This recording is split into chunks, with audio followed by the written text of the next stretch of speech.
ao Fórum Caminhos do Brasil e desde março vem recebendo aqui candidatos à presidência da República. 6 deles já passaram pelo Fórum. Agora é a vez de conhecer as propostas dos que disputam os votos dos eleitores potiguares e almejam se eleger para o cargo de governador do Rio Grande do Norte, um estado rico, de muitas potencialidades, mas que atravessa uma grave crise. Na segunda-feira, já falaram a candidato do PT ao governo, a senadora Fátima Bezerra, e o candidato pelo Solidariedade, Breno Queiroga. Nesta terça-feira, o primeiro a falar será o candidato do PSTU, Dário Barbosa. Professor do ensino fundamental, tem 65 anos e é presidente do Diretório Estadual do PSTU no Rio Grande do Norte. A candidatura é única, o partido saiu sem coligação, e seu vice é também professor do ensino fundamental, Socorro Ribeiro. Ele tem como candidatos ao Senado a professora Ana Célia e o servidor público João Moraes. Dário já foi candidato ao governo do Estado 3 vezes. Após ele, às 10 horas, será a vez do candidato do PSOL, o professor Carlos Alberto. E pela parte da tarde, às 15 horas, o candidato à reeleição pelo PSD, o governador Robson Faria. É importante frisar que todas as regras foram previamente acertadas com as assessorias dos candidatos e que, pelo previsto, só serão aceitas perguntas por escrito. Também não serão permitidas manifestações que de alguma forma agridam qualquer um dos candidatos. Todas as questões, inclusive aquelas que não forem lidas, serão encaminhadas aos candidatos após a conclusão do fórum. A partir deste momento, por favor, todos mantenham seus celulares no modo silencioso. Agora, por favor, todos de pé para a execução do hino nacional.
Ninguém me quer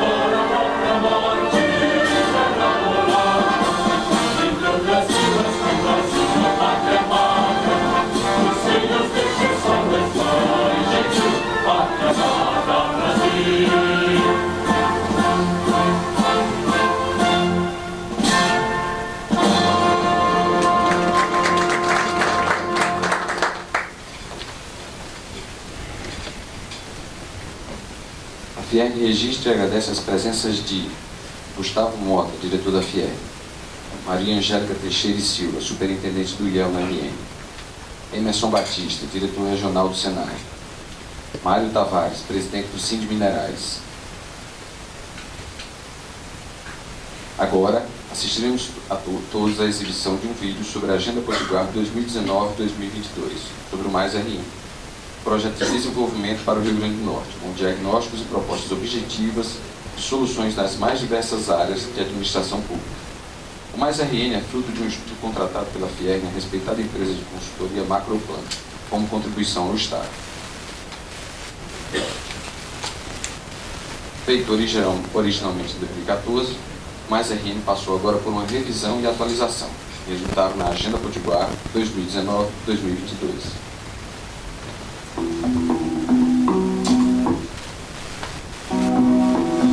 Em 2005, o Rio Grande do Norte era o estado melhor posicionado em desenvolvimento nas regiões Nordeste e Norte. No Brasil, estava em 12º lugar. 10 anos depois, havia perdido 2 posições. A perda do dinamismo do Rio Grande do Norte foi diagnosticada desde 2014 pelo Plano Mais RN, que propôs um pacto político e social de todos para melhorar o estado. Infelizmente, este pacto não aconteceu e a trajetória de declínio do estado se acentuou. Em 2006, o Rio Grande do Norte era o 3º estado mais seguro no Brasil. 11 anos depois, assumiu a liderança entre os estados mais violentos, com uma taxa de homicídios de 68 por 100 mil habitantes em 2017. Outro problema, apesar da forte escassez de água, as perdas físicas nas redes de distribuição da KN ultrapassaram os 50%. E até junho deste ano, continuamos perdendo empregos formais, ao contrário da maioria dos estados do Brasil. É bom lembrar que nosso estado tem potencialidades muito valiosas: energia, turismo, indústria têxtil e de confecções, fruticultura, pesca, entre outras. Mas não é possível aproveitá-las com eficiência, porque o Rio Grande do Norte está atolado numa crise estrutural que chegou a uma situação limite. Se for mantida a tendência dos últimos 10 anos, até 2022, cairemos para a 23ª posição entre os estados brasileiros. E o Rio Grande do Norte poderá se tornar um dos estados menos desenvolvidos e atrativos do Nordeste e do Brasil. Uma das principais causas dessa situação é a profunda crise fiscal e financeira do estado. Nos últimos 12 anos, o estado acumulou déficits continuados. O déficit registrado em 2017 foi de 754 milhões de reais. Hoje, o Rio Grande do Norte tem mais servidores inativos do que ativos e os gastos com a Previdência Estadual cresceram cerca de 160% nos últimos 3 anos. No início de 2018, o déficit mensal do governo do estado era de cerca de 100 milhões mensais, segundo estimativas da Secretaria de Planejamento do Estado. Mas os problemas não estão apenas no Poder Executivo. Segundo a mesma CEPLAN, no período de 2010 a 2018, o orçamento geral do Estado cresceu 53%, enquanto o orçamento dos demais poderes e órgãos independentes cresceu 110%. Os poderes Legislativo e Judiciário e o Ministério Público constarão para cada potiguar, em 2018, bem mais do que a média dos custos dos demais estados do Nordeste. Ou as lideranças potiguares, apesar de suas diferenças, se unem e enfrentam as debilidades do Estado de modo decisivo e com urgência, ou então o Rio Grande do Norte mergulhará num cenário de insolvência financeira, atrasando seus pagamentos e prejudicando cada vez mais os serviços públicos, se afundará numa trajetória de decadência acelerada. Para as lideranças empresariais do Estado, a agenda do Pacto de Resgate Potiguar para 2019-2022 tem foco em 4 grandes desafios. 1. Melhorar os serviços públicos e a infraestrutura. 2. Melhorar o ambiente de negócios e atrair mais investimentos. 3. Fazer um forte ajuste fiscal e melhorar a qualidade do gasto público. 4. Reconstruir a governabilidade para resgatar o Rio Grande do Norte. Esses desafios se desdobram em 44 metas que indicam o esforço que teremos que fazer nos próximos 4 anos. A seguir, uma amostra dessas metas. Segurança. Reduzir a taxa de homicídios de 68 para 33,5 por 100 mil habitantes. Inclusão social. Diminuir o percentual de pessoas abaixo da linha da pobreza de 36% para 12%. Despesa pública. Enquadrar as despesas de pessoal nos limites da Lei de Responsabilidade Fiscal. As metas estão desdobradas em 180 ações desafiadoras e trabalhosas, como, por exemplo, manter todos os serviços públicos essenciais, segurança, educação, saúde, transportes, abastecimento de água, em funcionamento normal durante os 4 anos. Melhorar o ambiente de negócios do Estado, em comparação com os outros estados do Nordeste, para atrair mais investimentos e criar novos empregos. Reduzir a participação dos demais poderes e das despesas com pessoal, ativos e inativos, no orçamento do Estado. Congelar salários e benefícios, se preciso for. Esta agenda deve ser liderada pelo governador eleito este ano. Exigirá muito trabalho e cotas de sacrifício solidários de todos. Conheça, debata e divulgue essas propostas com todos os seus amigos e familiares. Vamos nos unir para fazer o Rio Grande do Norte voltar a crescer, gerar mais empregos e qualidade de vida.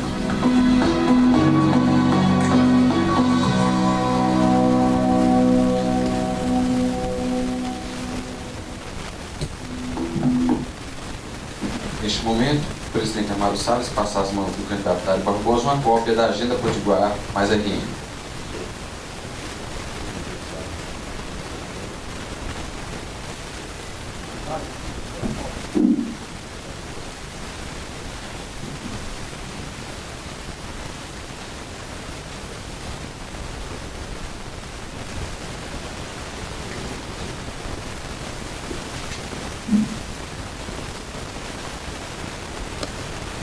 Agora o presidente da Federação das Indústrias do Rio Grande do Norte, Amaro Salles de Araújo, para fazer a abertura desta edição do Fórum Caminhos da ARN. Estudado. Primeiro, agradecer a sua presença aqui pela prontamente nos atendeu e hoje está conosco. Mas a RN é uma bússola, né, como diz aqui, o próprio aspecto aqui, para que a gente possa fazer no Estado. O Estado não tem passado, sofrido esse debate aí, né? Porque quando a gente imagina do Rio Grande do Norte, Estado rico, Estado com capacidade de produção, Estado com riquezas naturais, um maior produtor de energia, hoje no Nordeste, franco, sobrando, e temos um entendimento de que quando a empresa faz um levantamento desse, ela não faz olhando com olhar político, ela faz com olhar de Estado, de produção, de serviço público, que é que ele oferece à população.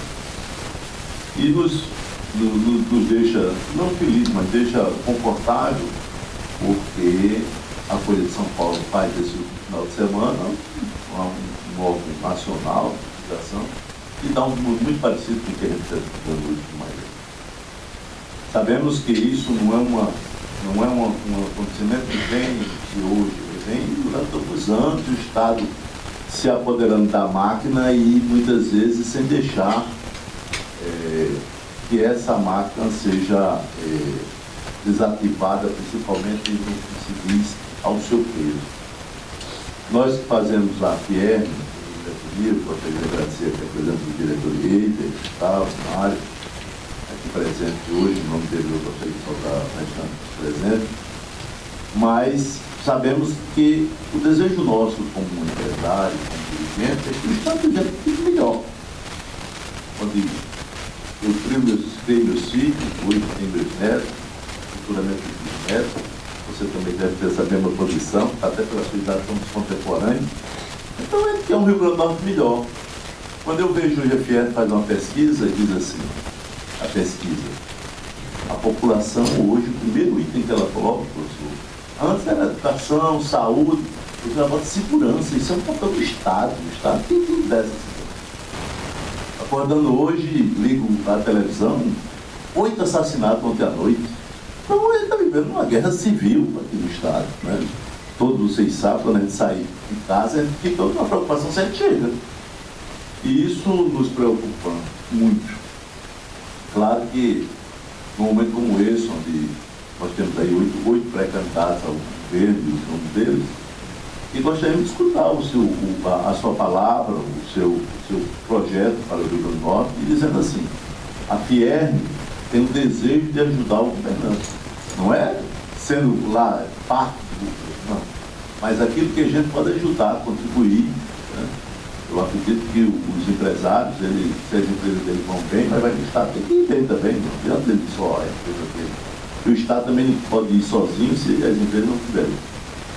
Então, eu quero dizer que esse desejo nosso, ele não tem cunho político, mas tem um cunho que a gente quer para o futuro, por exemplo.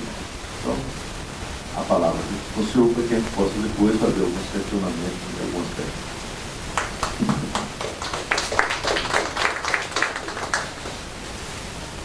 Primeiro, bom dia. Do Amaro, eu quero saudar toda a diretoria, membros aqui dessa direção da Fierne, e agradecer o convite ao nosso partido para trocarmos umas ideias aqui.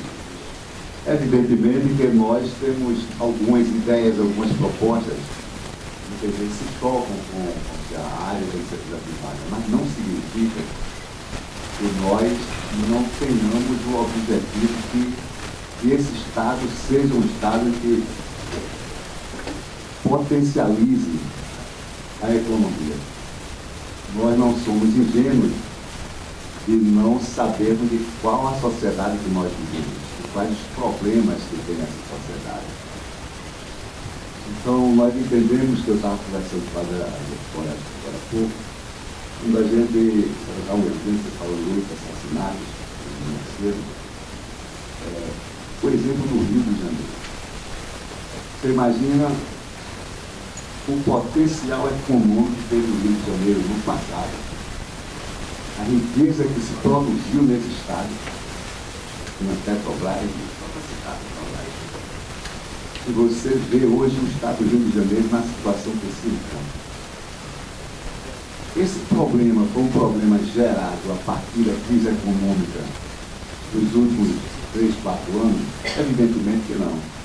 Houve uma crise internacional que chegou ao Brasil, mas que vem lá atrás, em 2007, 2008, não. Isso é um problema de responsabilidade, principalmente dos políticos, que vem abandonando progressivamente a população do Rio de Janeiro, os interesses econômicos do Rio de Janeiro, interesses sociais. Isso não é de hoje. Aquilo tem mais de 30 anos que o Estado se omite a cumprir o seu papel social, e evidentemente também na economia. O resultado não pode ser surpreendente a ninguém. Não pode surpreender ninguém. E se alarmar, se espantar o que está acontecendo no Rio de Janeiro, no mínimo é muito ingênuo não conhecer a realidade econômica, política e social desse país. Então é um processo que é premeditado, e aquilo não é um fenômeno casual. Aquilo é uma política premeditada dos governantes. A conversão que eu vou chegar aqui no Norte, mas entendeu? Um bom exemplo para ninguém seguir. Você vê obras da Copa e das Olimpíadas. Quem era que não gostou de ser empresário? Pelo menos, né? Tinham certeza, pelo menos nós de peça, eu não sabia, nós temos isso em vários lugares. A herança, o legado de todo investimento nas Olimpíadas e na Copa do Rio de Janeiro vai ser prejuízo. Obras inacabadas. E vai onerar os cofres públicos. Porque hoje as obras não funcionam, são largadas, abandonadas. Investimentos deviam ser direcionados para outros lugares ou para outros setores, não foram. Veja o processo no Rio de Janeiro. Ele segue aquele mau exemplo no Rio Grande do Norte, segue a política do Rio Grande do Norte, no Rio de Janeiro. Vejam só, citou o vídeo de 2005 para cá. São menos de 2 décadas. O Estado está numa situação política econômica brutal. Então, a primeira providência de qualquer governante, e nós achamos que nós pensamos sobre isso, e essa é a primeira proposta, é como você resolver o problema econômico desse Estado. Como você botar esse Estado a atender principalmente as suas funções, que não podem ser adiadas nem transferidas para ninguém. Falou-se na segurança pública, na saúde e na educação. Mas eu quero enfatizar a infraestrutura. Esse Estado é totalmente desprovido de infraestrutura. Vou dar um exemplo sobre o desmonte que não deveria ter sido feito, ao contrário, ter sido ampliado na questão do transporte ferroviário. Eu não entendo como é que um país continental como esse, praticamente toda a riqueza desse é transportado por diesel, por caminhões. Isso é um contrassenso, porque você olhar em vários lugares do mundo, inclusive aqui perto mesmo, na América Latina, vizinho ao Brasil, o principal da economia é transportado de trens. E esse Estado já não tinha e foi desestruturado toda a sua malha ferroviária. Então é preciso restabelecer essa malha ferroviária. E é combinado também com o transporte coletivo. É um erro o transporte coletivo de passageiros que sejam todo dia deslocados para trabalhar, para movimentar a economia, você sempre vai de ônibus. No mínimo tem que ter uma combinação. Sobre a questão da agricultura, os potenciais. Nós não entendemos que só quem pode desenvolver a economia na agricultura nesse Estado são as empresas que vêm de fora. Nós não acreditamos. Nós acreditamos que as micro e pequenas empresas, até as médias empresas, cumprem um papel fundamental. Até porque 90% das empresas que existem no país são nessas categorias. E mais de 60% dos empregos não são as multinacionais que promovem. São as micro, pequenas e as médias empresas. Então, olha o contrassenso, mas quando você olha para o BNDES, quando você olha para os governos, inclusive esse governo aqui, a preferência é que os investimentos sejam de empresas que venham de fora. Por que não valorizar as empresas de dentro? Porque se você tem, segundo não sei se está desatualizado, mas eram 185 mil desempregados no Estado. E quando você vai olhar o número de micro, pequenas empresas e médias empresas, que são geradoras de 80%, aqui no Estado, de 80% dos desempregos, você não vê nenhuma linha de investimento. Falar em investimento. Como é que você pode ter um Estado desse, você repetir todo ano praticamente o mesmo orçamento? São 12 bilhões e quase 300 bilhões de reais no orçamento. Aí tem o orçamento para a saúde, a educação e segurança, todos eles foram reduzidos se comparados ao ano passado. Aí você tem ali elencados 543 milhões de reais para investimento. Investimento em tudo. Investimento em saúde, educação, emprego, em tudo. Tem condições de você repetir todo ano um novo. Repetir não, diminuir o orçamento. Então, se você não reorganizar o Estado do ponto de vista da infraestrutura, do ponto de vista da saúde e da educação, esse Estado não tem como financiar nada, investir nada. Porque é uma vergonha você ter menos de 1 bilhão de reais para investimento no Estado que tem quase 3 milhões e meio de habitantes. E passa um problema sério de segurança pública e saúde, para não poder falar em educação terminada. Eu costumo dizer o seguinte, nós somos muito críticos à iniciativa privada, mas nós achamos que o Estado, ele tem, na situação que nós vivemos, ele tem obrigação de investir. Porque você não vai eliminar tudo de uma noite para o dia. Vou dar um exemplo aqui, crime. Eu considero um crime, esse governo, também vou fazer um processo que vem sendo desmontado, que o Estado vem sendo desmontado, e ele vem sendo reduzido de investimento, inclusive porque numa crise a capacidade de arrecadação diminui, evidentemente, mas a criatividade e o empenho dos governos, os governos são eleitos para isso, para enfrentarem desafios. Não há esforço nesse sentido. Vou dar um exemplo aqui. Eu gosto de mudar para se tornando repetitivo, mas é emblemático. Você imagina, olha a opção que o governo faz de pegar 130 milhões de reais de janeiro a novembro do ano passado e fazer pagamentos regulares da Arena da Vida. E pegar 6 milhões de reais nesse mesmo período investindo em qualquer lugar. quando você tem dois problemas centrais, a segurança e a saúde. Aí você imagina a função social do Valfredo Gugel. Imagina a função social da Arineia. Você imagina a quantidade de pessoas necessitadas que passam no Valfredo Gugel e a quantidade de pessoas necessitadas que passam na Arena Carolina fazer o quê? Então essas têm sido as opções da classe política. Então esse desmonte do Estado não é uma coisa ocasional, não é uma coisa gerada pela crise econômica de 2007, é uma opção dentro da crise. Então o que é que nós estamos dizendo? E é preciso, para você resolver esse problema, você enfrentar esse problema, você tem que tomar algumas medidas. Uma delas, nós que todo mundo sabe que o sistema de arrecadação desse Estado é extremamente vulnerável. O Estado precisa arrecadar, mas ele precisa ter um empenho, ter estrutura de arrecadação e não tem a evasão de receita. E nós temos grandes colaboradores nisso, são os sindicatos fazendários. E nós estamos conversando muito com eles, pedindo ideias para entender o funcionamento disso. A outra coisa é a relação dos Estados com a União. Eu acho que vocês sabem muito mais que eu que esse Estado tem uma dívida pública brutal. Em 1997, na época do governo Fernando Henrique, quando houve a reforma do sistema financeiro, os bancos estaduais foram liquidados, todos os estados contraíram uma dívida com a União. O problema é que quanto mais se paga, mais se deve. Então você tem a relação da União com os estados, e aí de novo a classe política. A relação da União com os estados é uma relação de agiotagem. Não é de relação comercial, não é relação de um devedor para um credor entre um ente da federação. Se você imagina esse Estado tinha uma dívida pública há uns 4 a 5 anos, né, em torno de um pouco mais de 1 bilhão em relação com a União. Hoje tem mais de 3 bilhões de reais. O Estado desse paga anualmente quase 400 milhões de reais de dívida pública.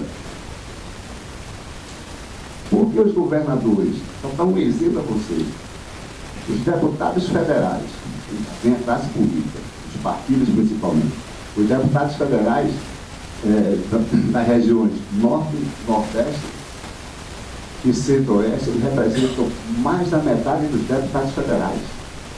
São 513. Então são 257 a 256. Maioria. E são os estados que mais estão comprometidos, dependendo proporcionalmente ao seu tamanho, ao seu peso econômico, com o pagamento de juros da dívida pública à União. E esses deputados não têm nenhuma iniciativa do ponto de vista de amenizar esse fardo sobre os estados ou sobre a população. E tem mais de 60% dos senadores. Os senadores não se rebelam sob o posicionamento da maioria dos deputados federais. E os senadores, há um projeto de lei que amenize o peso da dívida pública, elimine essa dívida pública, já foi paga várias vezes em relação ao Estado, o Estado tem que crescer. Da mesma forma, são as transferências federais. A gente está falando sobre segurança pública. Tem o Fundo Nacional de Segurança Pública, às vezes tem 1 bilhão, 2 bilhões para distribuir com os estados. Termina o ano, eles não distribuem 30%, não enviam para os estados sequer 30%, a União retém toda essa verba. Então, os estados, ou seja, os governadores dos estados, a classe política tem que ter uma relação, construir um tipo de relação mais independente em relação à União. Os estados não vivem sozinhos. Não tem como você viver sozinho. Quero dar um dado aqui interessante, olha só. Como é que os estados estão hoje, quando se nós fôssemos discutir mesmo a sério, nós temos que discutir a reconstrução do Pacto Federativo. Então, olha só, como é que você pode ter a União arrecada, concentra mais de 60% do que arrecada desse país.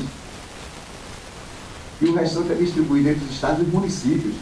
Agora eu pergunto, quem está mais próximo da população? Quem está mais próximo do desemprego? São os estados ou é a União? Os estados e os municípios.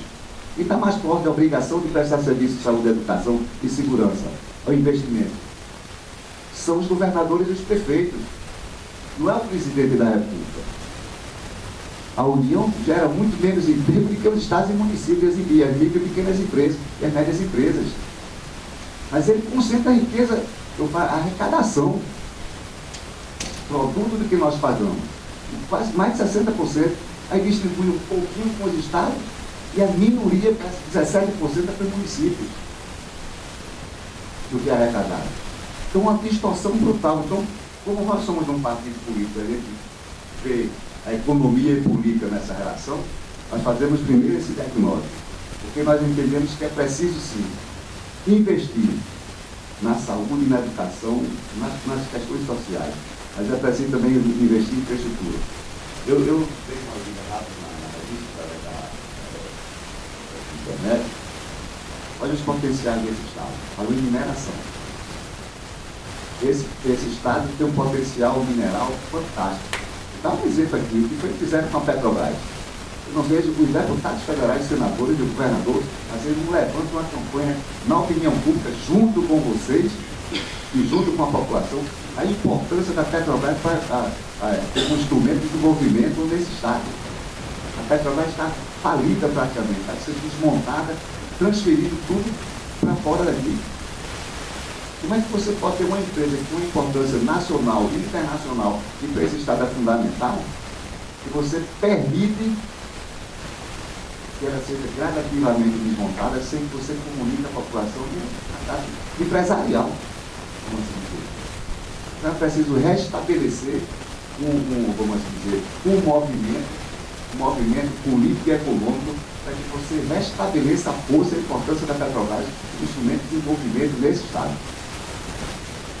A outra questão é sobre, isso tem a ver com mineral, e a Petrobras, você sabe que ela não se, ao ela fazer os seus investimentos sobre pesquisa, ela não descobre só petróleo.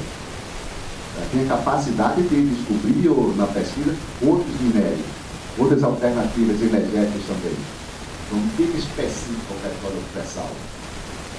A outra questão é sobre a pesca. O tamanho desse estado é o estado que maior tem costa marítima, uma riqueza fenomenal. Eu digo isso que eu gosto muito de peixe, tudo mais me atrai. Adoro peixe. Então é um estado que você, praticamente, você não consome peixe, consome carne. Mas é uma riqueza tão grande do ponto de vista da indústria pesqueira, da lagosta de peixe, e você pode imaginar. Aí você encontra um entreporto desse aqui, por causa de 100 milhões não foi concluído. Todo o material tive a vontade de passar lá. E teve uma reportagem recentemente. Então você vê tudo abandonado. Está entre as obras abandonadas, eu acho que vocês sabem, um estudo que foi feito, o Estado de São Paulo mostrou no mês de julho,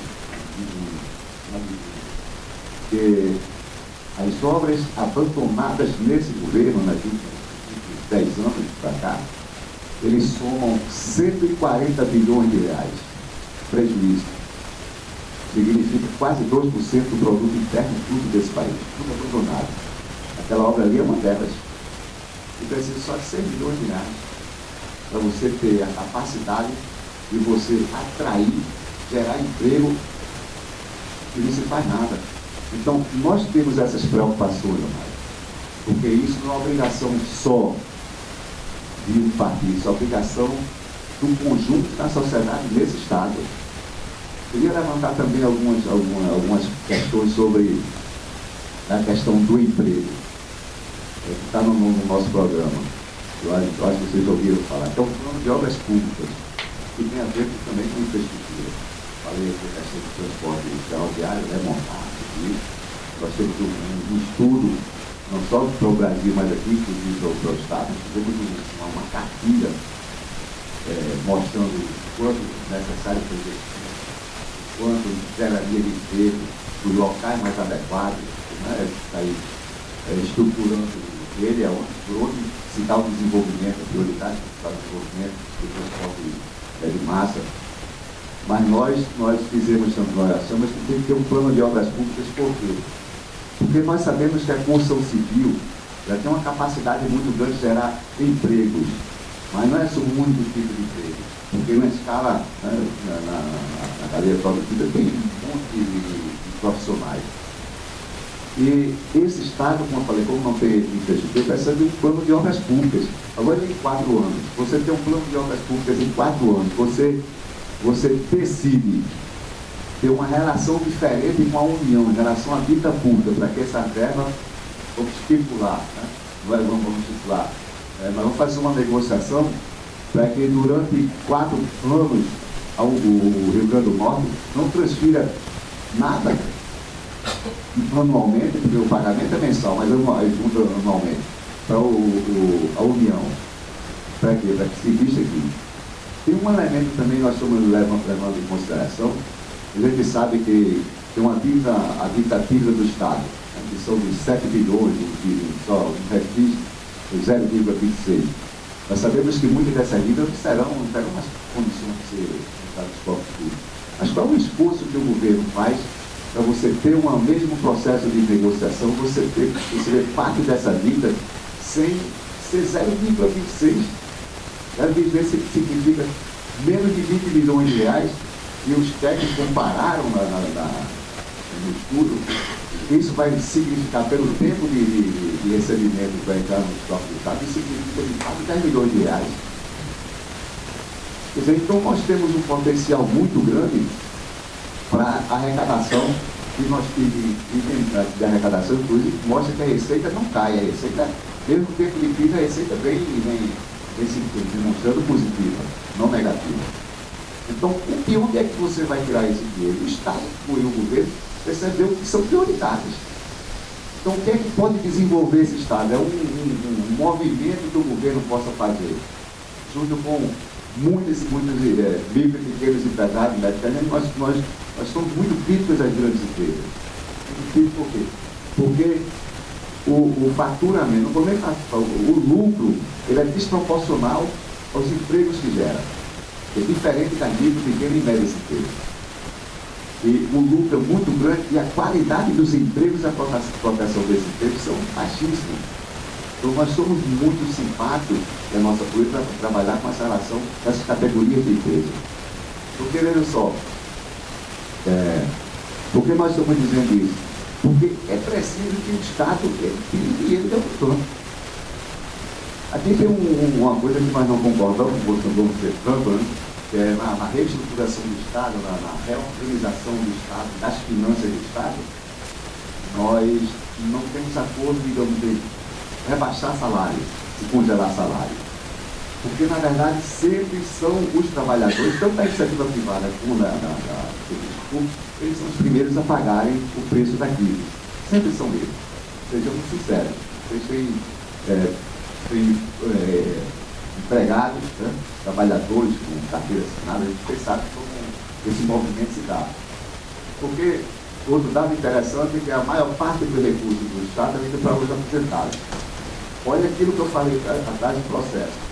O problema é que todo o dinheiro, se hoje você fosse levar em consideração o que foi arrecadado dos aposentados, os trabalhadores hoje são aposentados do Estado, não todo município. Mas se você fosse levar em consideração o dinheiro que tinha no IPERN, hoje FIO, como fizeram, né? Você tinha dinheiro de pagar as aposentadorias dos aposentados durante no mínimo 10 anos. Mas me perdoe a expressão, os governos saquearam o IPERN. Um saque. Agora eu lhe pergunto, quando a Rosalba assumiu o Bolsonaro, tinha um pouco mais de 1 bilhão de reais.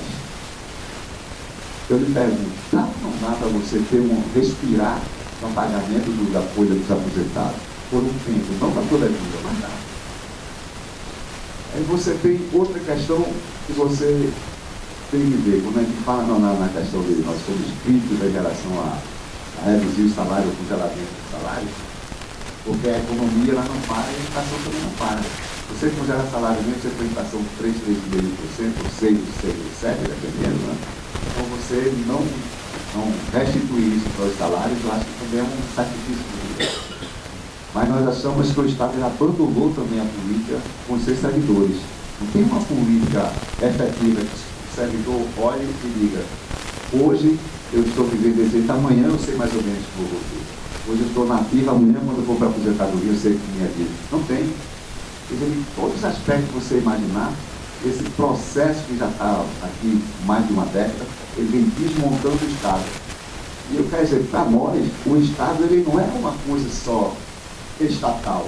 O Estado ele tem que ser um instrumento, uma alavanca de desenvolvimento. O Estado tem que pensar primeiro em gerar emprego do que vocês, do que o setor privado. É obrigação do Estado, você não tem sentido ter um Estado. Tem sentido ter governo, você tem secretarias, ter planejamento. Então nós, isso no nosso programa, nós levamos muito em consideração. É reestruturar esse Estado, é fazer com que o Estado tenha recursos. Nós apontamos três pontos. A primeira é a relação da dívida pública com a União. Só para eu vou falando e vou dizendo outras coisas. Acho que você sabe que a União, todo ano, a dívida dos Estados com a União é quase 500 bilhões de reais. Agora, tem um elemento fundamental, acho que sobre a lei do Antigo, também aí vem a questão da política, é que os governadores desse país, e quiser fechar essas coisas, eles têm dinheiro a receber da União. Ali na lei do Antigo, com aquela questão do ICMS, que vocês sabem, o Estado de Minas Gerais tem a receber da União, está no Supremo Tribunal Federal. Né? Os governadores entraram com uma ação para que a União devolva aquele período de tempo que ficaram, que a União ficou de enviar parte do ICMS para o Estado, não enviou, então uma fortuna para a necessidade dos Estados. Então, os governos, eles precisam se movimentar, eles precisam ter ações políticas que gerem impacto na população do seu Estado, mas também politicamente nacional, porque senão também não tem sentido os senadores. A Constituição diz, os senadores são para defender o Estado, através do Estado, os deputados federais do povo. Nem os deputados federais defendem os interesses do povo, do seu Estado, e nem os senadores defendem o seu Estado, os interesses do seu Estado. Então não é só uma tarefa nossa do governador, não é uma tarefa de você, é uma tarefa e o desmonte é a responsabilidade dos políticos.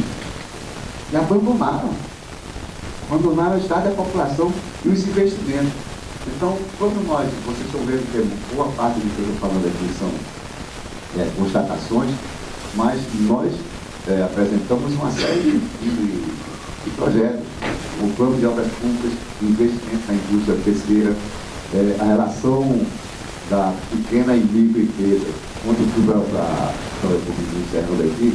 para na PETAR, o potencial que tem, mesmo no Nordeste, do Rio Grande do Sul, parte do semiárido, a gente sabe, problema de semiárido, essa coisa, mas a questão da água.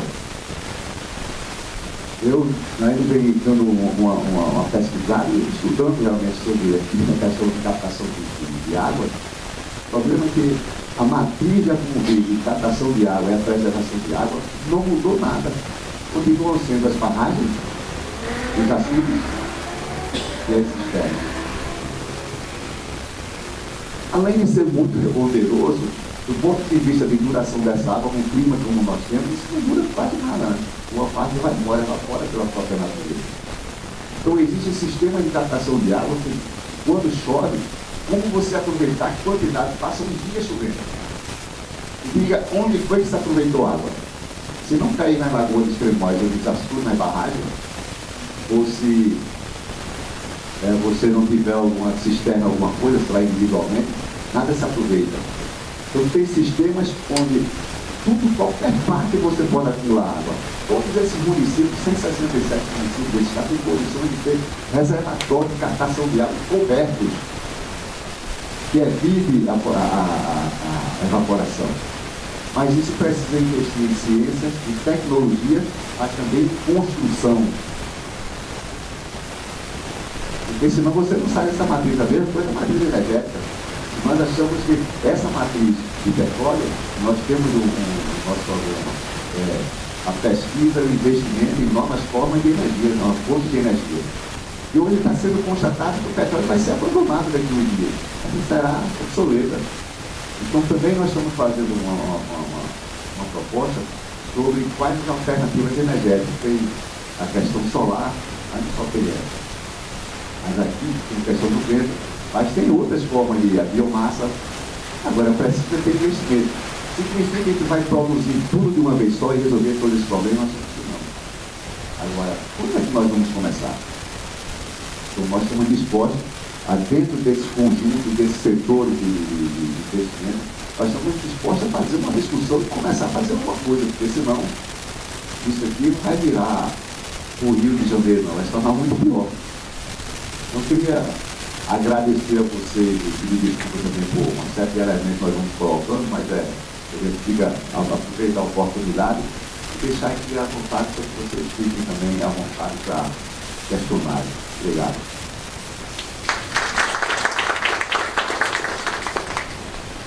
Daremos início agora à rodada de perguntas por escrito. Para iniciar, ouviremos a pergunta do presidente da Federação das Indústrias, Amaro Salles. Dário, eu tenho certeza que você tem conhecimento desse Estado, de forma que você discorre sobre o assunto, alguns temas concordamos, outros não, mas faz parte da democracia, isso é o mais importante. Eu vejo que uma das grandes temáticas do Estado, que às vezes as pessoas não enfrentam, sabem que existem, mas não enfrentam, que é o déficit público do Estado. Ora, se o Estado arrecada 10 milhões, ele tem que ter um orçamento de 10 milhões, não tem como, 10 bilhões, não tem como você, em qualquer lugar do mundo que você for, na empresa, nas instituições, em qualquer lugar. E aqui a gente foge a isso, porque assim, eu não quero debitar na conta só porque o pessoal faz, é a previdência. A previdência é um elo. Com todo respeito às pessoas aposentadas, ela tinha uma regra, foi obedecida, as pessoas se aposentaram, o Estado é que não se adequou a isso. Também entendi. E nós sabemos que o não enfrentamento dessa temática está levando o nosso Estado para o buraco. Quer dizer, você diz, qual é a capacidade de investimento do Estado? É zero. Você foi generoso dizer que é 40 milhões. Eu acho que é zero. Porque se tiver uma contrapartida aqui para fazer um presídio, o Estado tiver que dar 1 milhão de reais, não tem rubrica para colocar. Quando você fala do fundo penitenciário, esse é um fundo que existe dinheiro no Brasil, mas ninguém faz. Se resolve o problema da criminalidade só com presídio, não, ele ajuda a resolver. Né? Nós sabemos que quando essa pesquisa vai ao nível da linha de pobreza, você tem 32% de pessoas que estão abaixo dessa linha. E nós sabemos o que é isso. É miséria, situação social, conflitos. Então, nós entendemos que esse diagnóstico,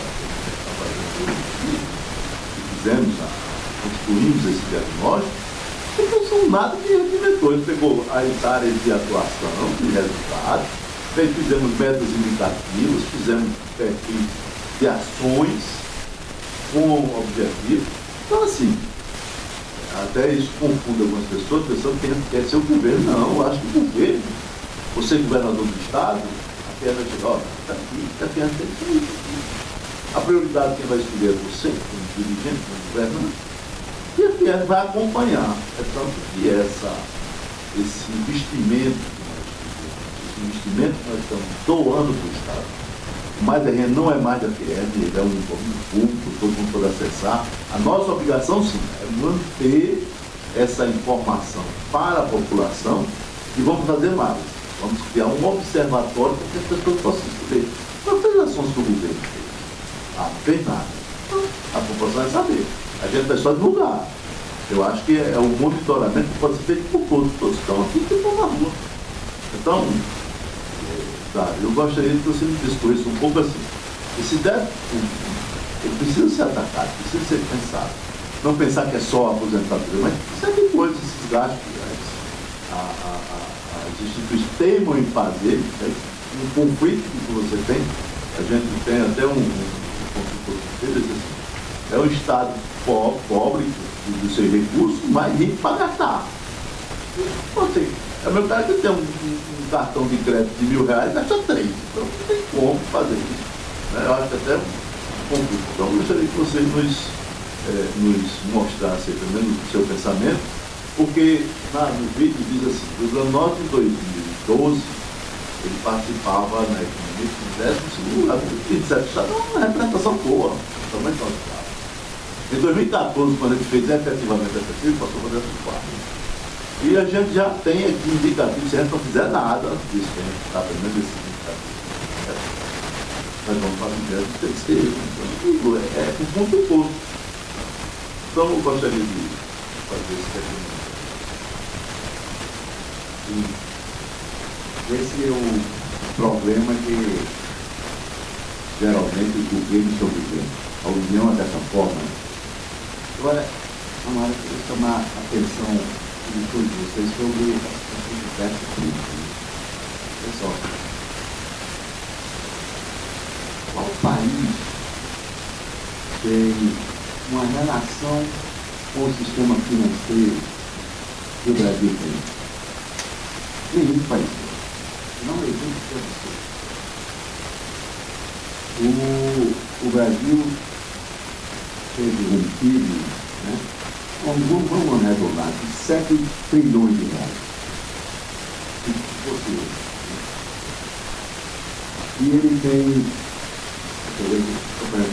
rodeio para chegar nessa questão do déficit público da União dos Estados.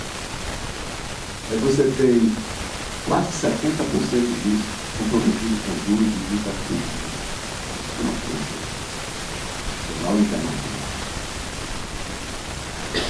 Mas o problema é qual é a relação do sistema financeiro no Brasil com a população. Eu quero dar dois exemplos que são emblemáticos. Os Estados Unidos, eles têm mais de 100% da sua economia, do seu produto interno bruto, comprometido com dívida pública. Mais de 100%. Vamos botar 17 trilhões de dólares. O Japão tem mais de 200% do seu PIB com juros da dívida pública. E o Brasil, 7 trilhões de reais, ele não tem 100%. Tem em torno de quase 70%. Porque essa situação econômica é diferente. Porque, primeiro, é quem o Japão deve.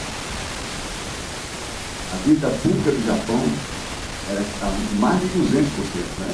Mais de 200%. Ela está nas mãos do japonês. Historicamente, depois da Segunda Guerra Mundial, o Japão está de ser potência econômica. Então, a sua população ficou bem, vamos assim dizer, economicamente. Os salários, condições de vida, aposentadoria. Então, eles tomaram, o governo japonês ao longo do tempo, tomou emprestado ao japonês, aos seus bancos japoneses, as reservas, as poupanças, as contas, o dinheiro que o povo japonês tinha, em suas respectivas instituições financeiras. Ele não foi para a Alemanha pegar dinheiro emprestado. Ele não foi japonês. Então, isso significa que a dívida que o Japão tem é com o seu próprio povo. E tomou emprestado para quê? Para o Japão se tornar um país, uma sociedade capitalista, com um nível de desenvolvimento altíssimo, em curto período de tempo. Os Estados Unidos. Sim. E quais são os juros que o Japão paga, o governo paga, o sistema financeiro paga aos seus credores e à população japonesa? 1,5%.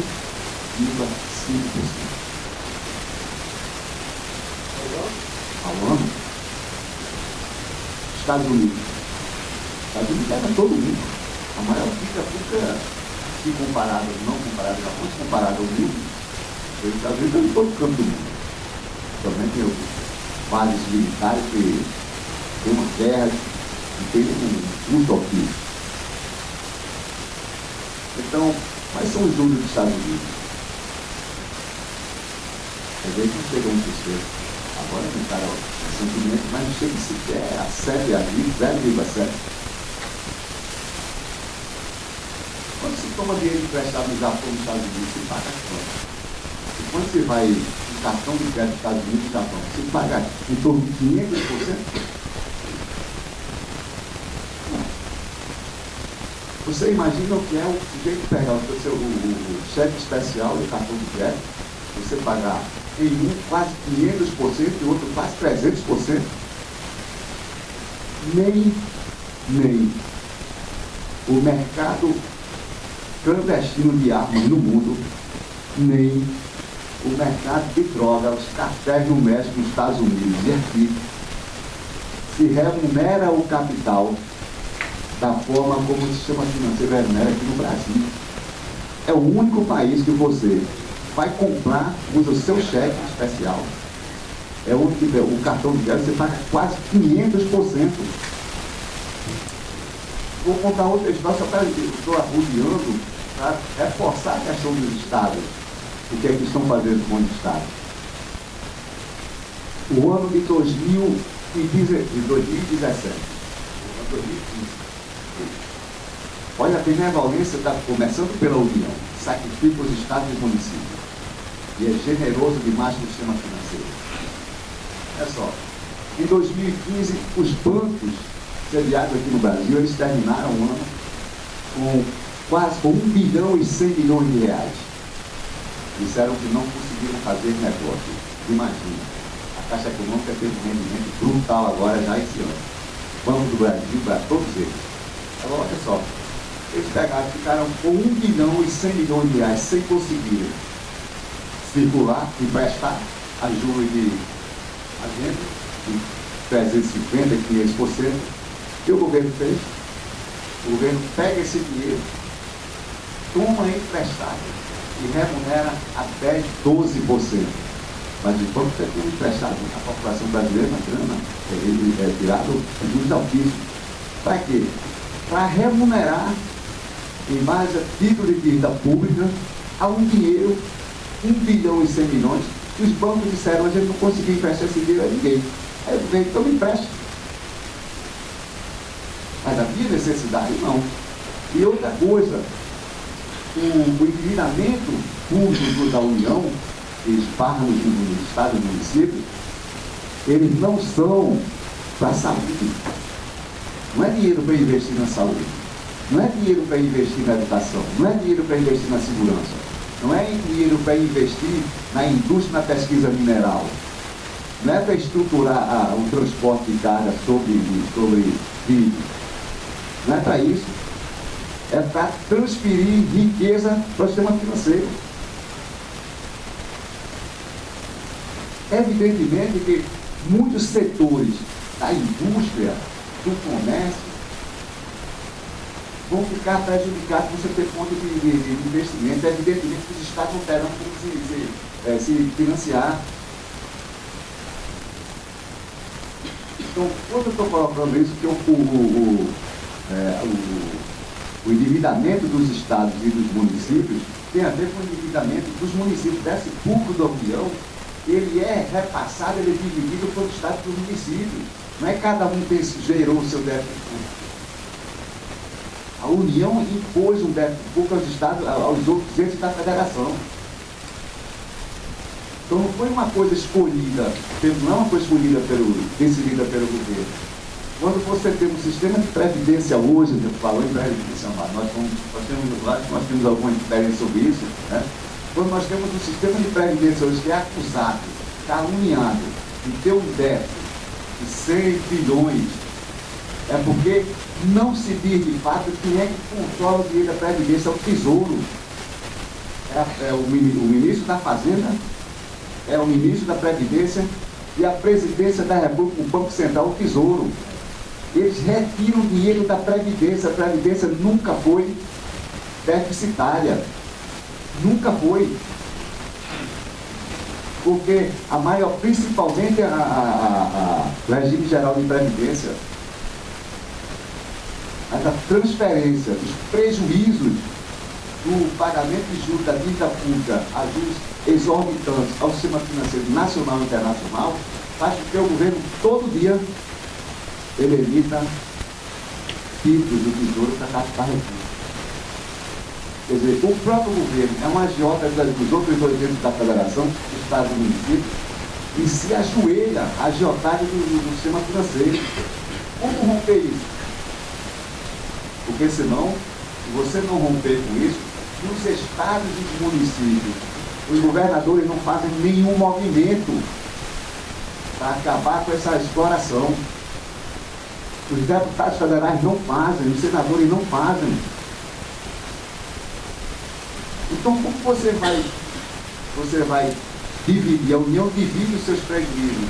Você paga ao mercado financeiro sobre títulos no mercado, aos juros que o sistema financeiro decide, e repassa e compartilha a divisão dos prejuízos com os estados e municípios. É verdade que você faz ter nós temos um acordo, né? É sobre a arrecadação. Mas olha só, o orçamento desse ano diz que a receita corrente líquida do Estado, que é a base do orçamento do Estado, né? Na nossa opinião, muito pouco, 8 bilhões de reais. Mas o problema, Mara, veja só, 8 bilhões de reais. 13%, quase 14% desses 8 bilhões de reais que é a receita corrente líquida, são comprometidos com pagamentos da dívida pública à União. Calcule 13% de 8 bilhões. Está quase 1 bilhão, vamos arredondar 1 bilhão de reais. Eu lhe pergunto, se o governo do Rio Grande do Norte se levanta, ou tem se levantado há um bom tempo, contra essa agiotagem da União, a União cumpre um papel que o Fundo Monetário Internacional cumpre com a receita da União. E a agiotagem. Se tem se levantado para questionar, e isso é um movimento desses entes da federação, governo, Estado, que não fazem nada. Eles não se levantam, eles recebem tudo que vem da União, recebem de cabeça baixa. Como é que pode você ter 23% da arrecadação da União vem dos estados? E vamos dizer, em 17% vão para os municípios. E 60% lá para a União. E os governadores ficam tudo calados. Não há uma rebelião, não há uma movimentação, um protesto dos governadores para que a União repasse para os estados e para as prefeituras o suficiente ou proporcional à quantidade de serviços que os estados e esses dois entes da federação têm que transferir e têm que prestar à população. Tem sido feito esse movimento. Não é uma omissão, é todo mundo de joelho. Então é preciso fazer esse movimento. Então, olha só, por que é que o governo não protesta? Ele diz, ó, aqui é o seguinte, os estados, vocês dizem da União que nós temos todos os 26 estados de Brasília, tem um débito de quase 500 bilhões de dívida pública com vocês. Agora, o que é que nós queremos? Nós queremos um pacto, ou uma negociação. Qual é a negociação que a União faz com os estados? Qual é? Não tem dinheiro para pagar, privatiza. É isso. Todos nós sabemos que as empresas estatais e as empresas privadas, elas são, queira ou não, elas são instrumentos de desenvolvimento. Elas são instrumentos de desenvolvimento. Aí entregam uma empresa privatizada, a primeira providência, vocês sabem, né? O enxugamento da empresa. Primeiro a empresa passa por enxugamento para ser privatizada. Depois tem um negócio chamado de investimento, até entregar para o texto do banco. O que se faz depois, a gente... Então, estou mostrando isso por quê? Porque esse 13% da receita corrente dívida, esse pagamento de juros, porque esses 13% não podem ficar aqui nesse estado. Como parte de amenizar o déficit do Estado. Esse desequilíbrio entre o que arrecada e o que paga, o que gasta. Então, acho que pode. Agora, é uma coisa que depende de mim, de você, amado, de vocês? Não, porque tem um elemento político. Então, esse é um elemento político. Mas é possível que o governo seja, vamos dizer, o carro-chefe, o governo que eu falo, está sendo o carro-chefe dessa política, para que você não mande 1 bilhão de reais para pagamento de juros, que são altíssimos, maiores do mundo, para o Estado, para equilibrar o é difícil. Mas é uma das alternativas. Eu não tenho muitas alternativas. No momento que um Estado, eu falei aqui pelo orçamento, né? Porque é o que está no orçamento do governo, entendeu? Eu acho que acaba sendo verdadeiro. Mas o que está lá, oficialmente, é o que está lá. Um pouco mais de 1 milhão de investidores. Aí eu faço outra pergunta. Que nós trabalhamos com essa perspectiva. O Estado ele não tem noção, com esse governo, não tem noção de onde investir. Todo dia se anuncia uma obra. Por exemplo, eu moro na Zona Nova. Você fica dentro de mas tem negócio para vir ali. Não existe nada. Eu passo por ali de carro. Aqui é um engarrafamento, uma mistura. Você vai assim, passa para cá, a nossa. Só fica uma faixa. Tudo aqui mais bonito, assim como não tem noção de investimento, o carro vai ser lá fora. Pessoal, o Estado sem noção desse dinheiro, diferente da nossa qualquer forma que tenha iniciativa privada, as empresas, os seus setores de produção, ela não pode ser pensada para o agora. Toda obra, também no nosso governo, ela tem que pensar no mínimo há 3 décadas, ou 30 anos. Vou botar um exemplo aqui do que são obras de jogar dinheiro fora. Não está nem parado. O viaduto de Igapó. Quando começou, eu moro ali há 1980. Quando começou, eu disse, não vai seguir para muita coisa. Porque daqui a pouco você tem um inferno. Por quê?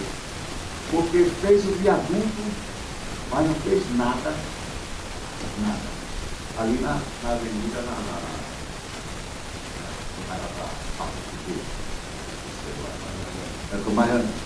qualquer operação que fez. Não. Teve o viaduto também.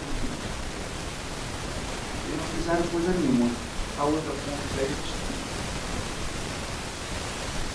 você não sai de casa, vão para lá, sentido segunda. Eu deixei de fazer hidroterapia, eu ia de manhã, aí não conseguia chegar no parão. Aí inventei de carro, também não conseguia chegar no horário. Eu deixei, porque você não consegue andar. Porque o prefeito estava agora, ele jogar dinheiro fora. Também tem a questão do Estado. O Estado joga muito dinheiro fora, mas só com corrupção não. É com incompetência, com falta de planejamento. Não é só com corrupção. Corrupção é isso aqui. Mas com planejamento. Então por isso que nós achamos que o déficit tem muito a ver com isso, tem com o desastre, com a relação submissa com a União.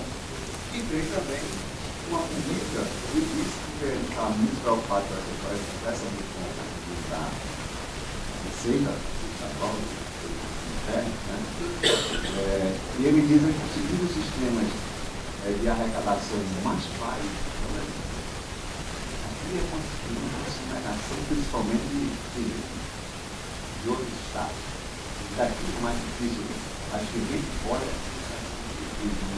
É bravo, ele não tem um sistema eficiente porque o governo não quer investir em novos métodos mais eficientes, mais modernos, desde que se telefone, a moto, acho que é forma de você evitar a evasão de Então, eu acho que desde um momento da voz, nós temos algumas fontes, como os casos, não falamos sobre tudo, mas que tem condições de entrar no Estado e fazer o Estado com um planejamento, com áreas necessárias, estratégicas. Para nós, é fundamental investir na questão da infraestrutura, eu falei que isso é uma área grave, na questão da pesca, a questão mineral que envolve a petrolagem. Mas se você tem um movimento, isso começa a se investir, produzir, investir, isso tem de programa. Eu acho que isso gera uma quantidade de tempo muito alta. Ao mesmo tempo, faz com que esses setores possam produzir. Então, não lhe agradei, não lhe respondi sobre a questão do déficit, né? Mas o déficit tem a ver com isso, a relação com o não, com a evasão de receitas, e tem a ver com as prioridades de investimento ou de recursos que o Estado tem, que são assim, aleatórios. Em razão do adiantado da hora, nós vamos fazer só uma pergunta e aí a gente encerra essa primeira parte do fórum. Pergunta de Eider Dantas, do Sindicafé. O senhor faz críticas à iniciativa privada? Como o senhor entende que a União, Estados e municípios possam sobreviver sem as empresas privadas? Vou concordar com a pergunta. Nós fazemos críticas duras à empresa privada. Vou dar um exemplo aqui. Eu acho que até vocês fazem críticas a um setor e a alguns empresários. Lógico. Porque você imagina o que é um escândalo internacional chamado financiamento do BNDES a JBS. Eu tenho certeza que vocês não concordam com aquilo. Então, coisas dessa natureza, como o Odebrecht ou a AES, nós temos que ser críticos. A empresa do ex-fascista está recebendo do BNDES quase 10 bilhões de reais. Depois não afundaram a empresa, mas não afundaram o dinheiro. Você imagina? Olha só, então, coisas dessa natureza nós temos que ser contra. Se fosse um governo sério, e se fosse um governo em outro país, falando mesmo aqui no país capitalista, essas empresas têm sido estatizadas. O Estado tem que ter controle daquilo. Por quê? Porque parte da receita, a maioria dos investimentos das empresas e setores é público. Público.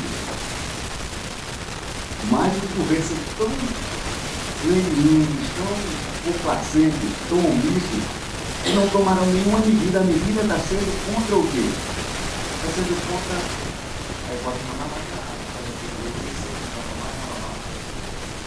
Aquela ideia nós não somos de acordo que a gente apareça. Aquela ideia gera emprego. Agora, nas condições atuais, é a obrigação do Estado ficar com ela. A maior parte do investimento foi em dinheiro público. A OAS, a Odebrecht, toda se construiu desde a ditadura do Estado, com dinheiro público. Ou pelo menos a maior parte do seu investimento é receita. Então, quando tem um problema dessa natureza, o Estado não faz nada. Você passou a vida toda tirando dinheiro do BNDES para investir. Não faz nada. Nós temos que fazer. É intervenção? Não. Não é intervenção estatal na economia privada. Ao contrário, é uma intervenção para resgatar e proteger o dinheiro do contribuinte, do público. Nós somos extremamente críticos nessa cenário. Dá um exemplo, banco. Não tem lugar nenhum no banco que eu volto a dizer. É uma vergonha. É uma vergonha você permitir que um banco possa, um cartão de crédito, no cheque especial, mais de 300% de juros para uma família que pode por 65 milhões de pessoas devendo. E não sei se vocês viram nessa tela, a média de vida dessas pessoas são de R$4.400. Como é que uma economia dessa, uma crise brutal dessa, um desemprego varrendo o país? Aí você tem 65 milhões de pessoas que são na média, devem R$4.400. R$4.400 que estão desempregados pelo salário mínimo. Isso é uma fortuna de prejuízo de vida. E o governo permite isso. Aí você, isso é coisa de comunista, isso é coisa socialista. Se for, para mim está correto fazer. Mas não é. Vocês viram no início da crise econômica, vocês devem acessar. Acompanha a economia internacional. A maior empresa de energia elétrica dos Estados Unidos faliu. Abriu falência. Os donos foram presos. A Suprema Corte dos Estados Unidos foi lá, mandou uma equipe para ver a contabilidade da empresa. A empresa tinha problema já havia uma década. E só maquiando as suas contas. fechou, faliu, pegou todo o dinheiro dos contribuintes, dos investidores, desapareceu. E o Estado vai ficar sem fazer nada? Porque quando o Joel e o irmão tem um processo desse, eles não ficam com a mão atrás do na frente. Eles não ficam, continuam ricos. Agora, e os seus empregados? E os outros setores que fornecem a eles a cadeia produtiva? Quebram. Então, o desemprego, ele é generalizado, ele é uma cadeia, não só ele que perde a empresa dele. Outras que estão associadas a ele. Você sabe disso muito mais que ele. Aí o Estado não faz nada. Não fizeram. Foi no governo Lula, foi no governo Dilma, foi no governo dele, não fizeram coisa nenhuma, não sei, permitir que o BNDES emprestasse, desse dinheiro a 4%. Quando os governadores pegam o dinheiro do BNDES, quando pegam o dinheiro do BNDES para fazer saneamento, o BNDES empresta dinheiro mais caro ao governo do Estado para saneamento público do que ele empresta ao Eike Batista, à OAS, ao DEPES. Investe entre 6% a 7%, investe por ele a 4%. Você acha que isso é o papel do Estado? Então, nesse sentido, nós somos extremamente ricos. Agora eu pergunto, nós somos críticos das micro e pequenas empresas? De jeito nenhum. De maneira nenhuma. Porque é o maior número de empresas que existe nesse país. São as empresas dessas empresas que geram mais de 60% de emprego, mesmo no momento de crise. Vocês viram recentemente, um estudo. Cresceu aqui, inclusive no Rio Grande do Norte. Cresceu mais de 130 mil, sei lá, mas mesmo assim, no momento de crise, cresceu 11%. Novas empresas. E as pessoas têm discussão de investir. O Estado não tem linha de crédito para isso. Não tem linha de financiamento, de investimento. Aí daí pega o banco BNDES, aí vão para grandes empresas nacionais e multinacionais. É errado fazer isso. Isso não é a função do Estado. Então, desse sentido, a Odebrecht devia ser estatizada. O controle dela devia ser o Estado, que é a maior parte do dinheiro, mas só foi o governo que foi empresa. Foi desde a ditadura militar que ele dinheiro público. Então, evidentemente, você faz uma comparação dessa. Os recursos que vão para essa empresa. Aí você diz que o resto está na empresa, aí nós questionamos. Quando a gente vê o IPE, o velho IPE, interno hoje em dia, existiam os bancos estaduais, no governo aqui, os governadores faziam o que queriam com esse banco. Era uma farra com dinheiro público, com dinheiro contribuidor do emprestou dinheiro a todo mundo e ninguém devolveu. E entraram em projetos malucos, grandiosos, dinheiro do Bandera. E não devolveram. Quando veio a reestruturação bancária, fechou quase todo todos foram fechados. A dívida, ou seja, a parte boa dos bancos, transferiram para os bancos particulares. E a dívida, a parte podre, ficou com o Estado. Ele não faz nada, o governo aceita tudo.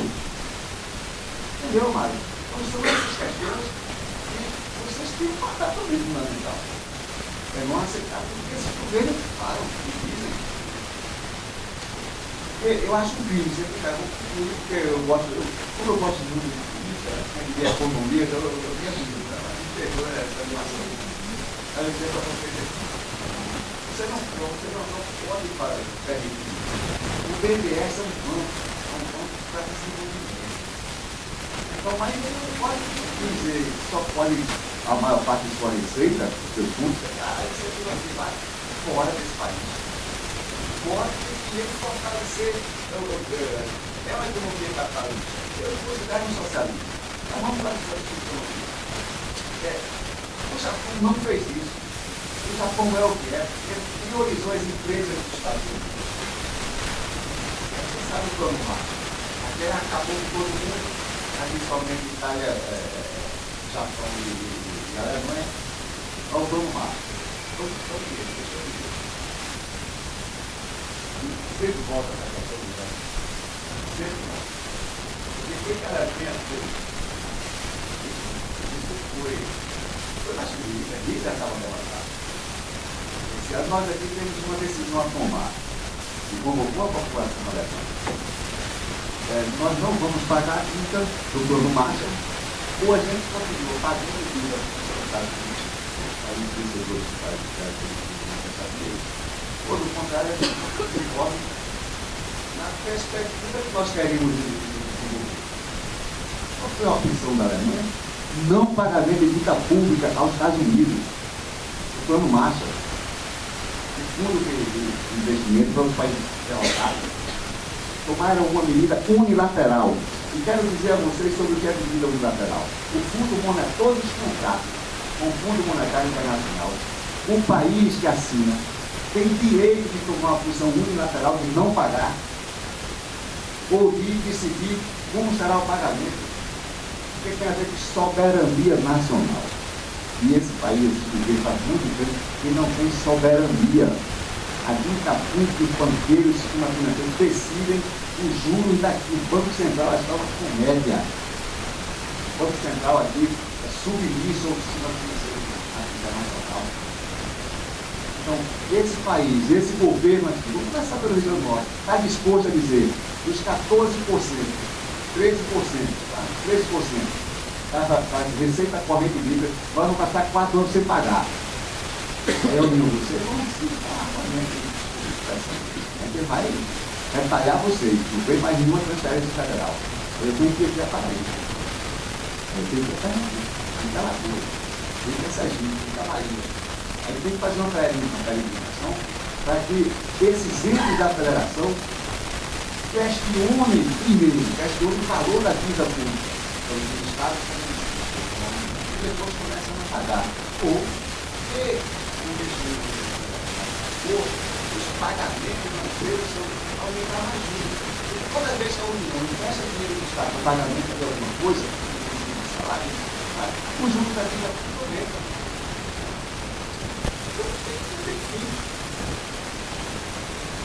Então essa é uma implicidade que os governos, mas não só os governos, a população está detida. E era feito isso, mas os governadores não falam nada sobre isso, a população não sabe. O inferno de suas vidas tem a ver com o mundo que tem uma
Fiel, em nome do seu presidente, o senhor Amado Salles de Araújo, agradece ao candidato pela participação e a presença de todos, e já convida para a próxima sessão do Fórum Caminho do RN.